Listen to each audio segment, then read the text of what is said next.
নিজের দ্বিতীয় স্বামীকে নিয়ে গাড়িতে করে ঘুরে বেড়াচ্ছেন ঢালিউড কুইন অপু বিশ্বাস। পাশাপাশি দর্শকদের সামনে তুলে ধরছেন তাদের দুষ্টু মিষ্টি প্রেম।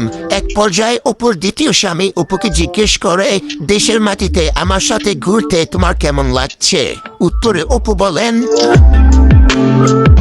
ভালো লাগছে। এক কথায় বলবো যে খুবই আবেগী লাগছে, ভালো লাগছে, গর্ব মনে হচ্ছে। আর এখন আমি যাবো আমার কলেজের বাস নিয়ে। অপুর দ্বিতীয় স্বামী অপুর গাড়ি চালানো দেখে অবাক হয়ে যায়। অপুকে তার স্বামী জিজ্ঞেস করে, তুমি সর্বোচ্চ কত গতিতে গাড়ি চালিয়েছ? একটা হাসি দিয়ে অপু বিশ্বাস বলেন, আমি লাস্ট দিয়েছিলাম 100। ও মাই গড, তুই কোথায়? এটা তোমার ছিলাম আমি যখন ফার্স্ট 300 করেছিল।